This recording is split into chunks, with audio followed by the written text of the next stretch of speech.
Hi, it's Jenny B, NSWOC, and today I want to talk to you about offloading devices for a diabetic foot ulcer or a neuropathic foot ulcer. So in my last video I talked a little bit about the other issues we have to address prior to, localized wound care, addressing the blood sugar and medication management, addressing diet and exercise, as well as vascularity and smoking cessation. And then that fourth big piece is the actual offloading. So again, a diabetic foot ulcer is a repetitive strike injury in an insensate foot that over time, again, can cause erosion and wounds. So I'm going to review the 3 devices that I have actual coverage for here at the hospital. This isn't something that's provincially wide. It is funded in some of the clinics throughout the province, but it's not something that anybody with a diabetic foot ulcer can get. So if you do need access to them, there's a clinic in Barrie as well as mine that are locally, as well as Women's College and a few other clinics within the GTA that do have these devices if this is something that you find that you do have and you need some offloading for it. So the very first one I'm going to discuss is called a Darko shoe. Now this is actually an ortho wedge because there's also a Darko heel wedge where this part is actually cut out as well.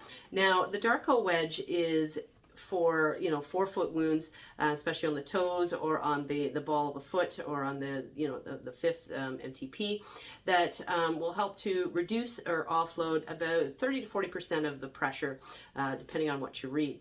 Now you kind of have to walk funny in these. There's actually there's a new video online that shows that you're to walk with a cane or walk with a walker or some other device. But basically how they taught to begin with was that you would never actually move this beyond the midline of the body, so that you're always taking a step with your good foot and then bringing your other foot up to that foot and then taking a step again, so that you never actually put the bad foot, we'll call her, the one with the ulcer, in front of you. So that will help to offload. The other thing you want to do when they are walking with this, that they don't actually tap the toe on the end, because that in itself can actually cause more pressure.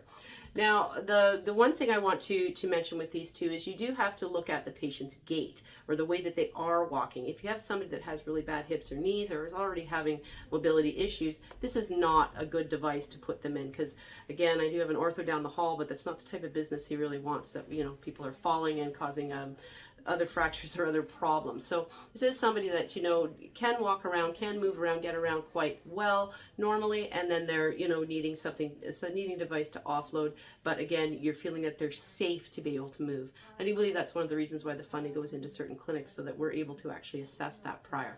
Again, it is something I often will tell people to just try at home first too, before they're using it full time out and about, just to make sure that they're feeling steady on it.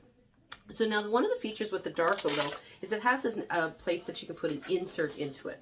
So I do like to, again, my shoes are covered, but I have to usually get the patients to purchase the Pegasus insert, because inside this shoe, this little piece comes out. It's just a foam insert that I'm going to take out, and I'm going to insert it with one of these. So as you can see, it's much thicker. There's the blue side is the side that the patient's foot actually touches, and I'm going to show you on the back side what makes these unique. So inside they have all these little punch outs that you can actually take out. So wherever that ulcer is, you can actually pop these guys out. Let's see if I can pop one out, because they go back in actually quite quickly, quite easily if you do mess them up. So these will actually punch out. So usually you're doing 4 or 5 of them in whatever area of the foot that you are going to punch this out in is. So how do we actually measure these? Well, there's a piece that comes with it that you can peel off. For the most part, you're putting this flat against the patient's foot.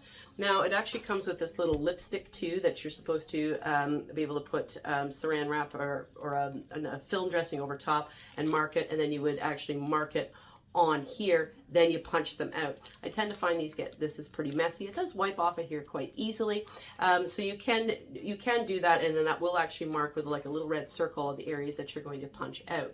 Then what you end up doing is you peel this piece off. This comes off, and you stick this to the back of the black, so that it stays that way and that you're not punching any more out. And then you're actually going to put this whole insert right into the Darko shoe.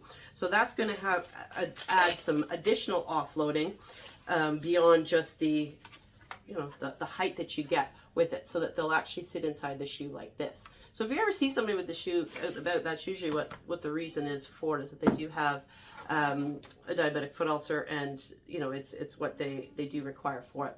So again, these inserts are great. If any questions with it, by all means, you can have a healthcare professional do these. And any chiropodist will know actually how to help and do this. If that's somebody that you see ongoing to do nail care or callus management.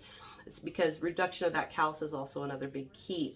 So again, these are ones that are actually fairly inexpensive. Darko's online, you can purchase them for about $40, the shoe itself. Then the insert is about another $40 as well. Again, a lot of local medical supply stores do carry them as well. So it's kind of the first thing that I try to get people into, because again, they're not always as keen with some of my other options. Why? Because one of them is an air cast. So an air cast, they're nice and wide, and they will actually help to offload some of the pressure as well. And because they have this bit of a rocker bottom too, that this one not as pronounced, but we do have other ones that are more so. They will help to get to offload some pressure as well. If someone has a diabetic foot ulcer in the midfoot, right in the middle where there's Charcot changes, sometimes these don't work because they're they're not wide enough. The foot itself is too wide, that then it can actually cause abrasions and open areas on the lateral and medial aspect of the foot. So an air cast is one of the next step up, especially if we're trying to get them to offload the forefoot.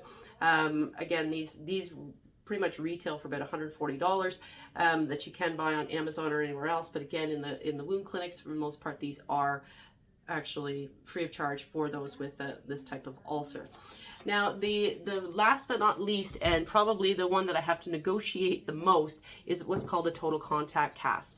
This is made by Cutimed or BSCN. There's actual total contact cast kits. This is actually the application technique of Cutimed total contact cast video from YouTube that you can look at to see how they actually apply it.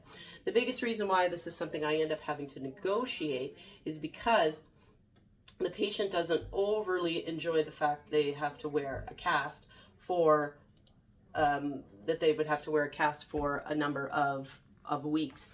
Now, normally when we're providing education with them, we're telling them that, oh, this is going to take about 12 weeks. Honestly, I find that within about 4 weeks, most wounds I can actually get closed completely. This is the only device that truly does offload. There is lots of research that supports the use of it. The problem is the patient then has to walk in a cast. So there is a small cast shoe that we do put on so that they're able to get some traction. A lot of people don't want to do it in the winter time. So I have a spring rush of casts that we end up doing.